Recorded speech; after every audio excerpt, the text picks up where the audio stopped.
Meu amigo, a grande notícia do dia, de fato, foi a pesquisa Datafolha que saiu e que mostrou uma melhora do cenário do Lula em matéria de aprovação, em matéria de popularidade. Ele conseguiu reverter, ainda que parcamente, os números péssimos, terríveis que foram apresentados na pesquisa anterior. Boa notícia para o Lula?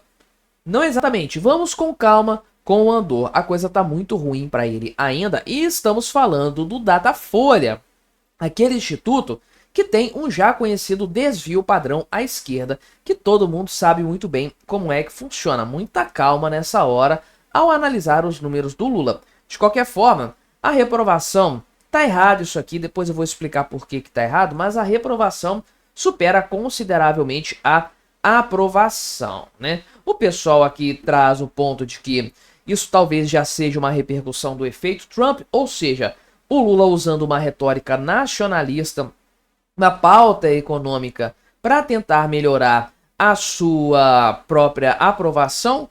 Com base nisso, não descarta essa possibilidade, porque eu já falei aqui no canal que o Trump talvez sim consiga salvar o Lula num primeiro momento da queda de sua popularidade. Não aposto minhas fichas totalmente nisso não, mas também não descarto a hipótese, né?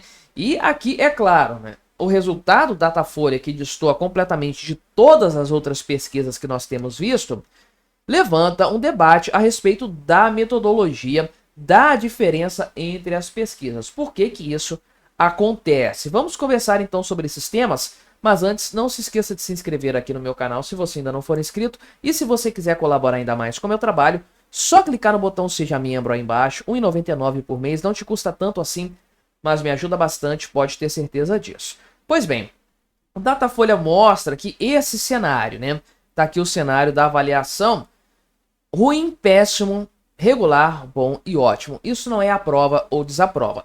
O Datafolha também olhou isso aí.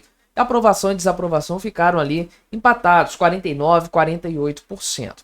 Praticamente empatados, então, nesse sentido. Mas esse gráfico aqui, embora não mostre a aprovação e desaprovação, por quê? Não dá para você dizer o que essa opinião aqui significa, ruim ou péssimo. Beleza, tipicamente a gente imagina que é uma desaprovação. Ótimo ou bom? Nós imaginamos que seja uma aprovação. Agora, e o regular? Não dá para saber, é uma opinião que não se encaixa necessariamente em nenhum dos dois cenários. Por isso que geralmente é feito também o questionamento, né, de aprovação barra desaprovação. Você aprova o governo Lula ou você desaprova o governo Lula? De qualquer forma, aqui a gente pode ver que houve sim uma melhora na imagem do Lula comparando com a pesquisa lá de fevereiro de 2025. Olha só o quanto que o ruim ou péssimo corrigiu para baixo de lá para cá. Ele estava num patamar aqui, provavelmente na casa de uns 42%, e o ótimo ou bom na casa ali de uns 23%. A diferença entre os dois, as duas opiniões caiu consideravelmente e elas se aproximaram, embora o ruim ou péssimo esteja muito maior, o que nos mostra que não voltamos ao antigo patamar, porque a opinião ótimo ou bom era majoritária na maior parte do governo Lula até a virada do ano. Depois ela se tornou uma opinião realmente negativa em relação ao Lula. Mas eu também já falei em outras oportunidades que a queda que foi tão brusca da opinião pública do Lula em fevereiro desse ano, que provavelmente haveria algum grau de correção nesse sentido. Por quê? Embora eu defenda sim que a desaprovação do Lula vai continuar crescendo, mas crescendo no longo prazo.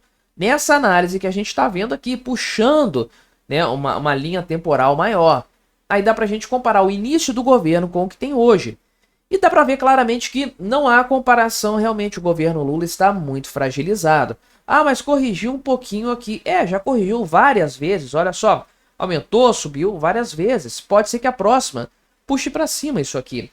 É natural que haja uma correção nesse sentido em matéria de pesquisa de opinião pública e tudo mais. Esse aqui não é o grande ponto de fato. Aqui eu acho que tem também, né, aprovação e desaprovação aqui. 49% de desaprovação, 48% de aprovação. Viu como não dá para considerar esses números aqui? Ou seja, nós temos 14%, né, mais 17% aqui do pessoal que aprova o governo Lula. 17 não, né? Eu olhei errado aqui o regular, né? 11% do regular, do pessoal do regular, que desaprova o governo. Então é uma coisa complicada de se analisar só com base naqueles dados. Agora, por que isso aconteceu? Pode ser sim algum grau de efeito Trump, ou seja, o discurso nacionalista. Eu não vejo muito como sendo uma repercussão disso não. O que acontece é o seguinte, a gente está vendo a correção de alguns preços no mercado. O ímpeto da alta de preços, principalmente de alimentos, está menor. Então, como houve uma disparada de preços lá atrás, motivada também pelo dólar, que caiu bastante na comparação com dezembro do ano passado, é natural que haja uma reversão do cenário negativo em relação ao governo Lula, a opinião pública em relação ao governo Lula. Não tem nada de anormal nisso aí, portanto, uma vez que a economia mostra alguns sinais melhores naquilo que realmente importa para o povo, que é o preço lá das coisas no supermercado. Agora, a economia de maneira geral, uma visão macro, uma visão holística mais fundamentada, tendo com base leis econômicas e o histórico do Brasil, a gente sabe que a economia não está caminhando bem. Mas para aquilo que realmente importa para o pobre, deu até uma leve aliviada nos últimos dias. E como essa pesquisa é nova, realmente, né, você tem um cenário aí, primeiro, de algum grau de melhora e também de acomodação. O brasileiro acostuma-se com a situação ruim, né? Se a situação ruim perdura muito, ela se torna o novo normal, o pessoal dá uma relaxada nesse sentido aí, né? Agora, eu não diria que é exatamente uma situação aqui direta do efeito Trump. O pessoal mostra aqui, né, que houve um aumento de popularidade de pessoas que brigaram de alguma forma com o Trump, né? Aqui o Zelensky, a presidente do México, o pessoal lá do Reino Unido, o próprio Justin Trudeau, né?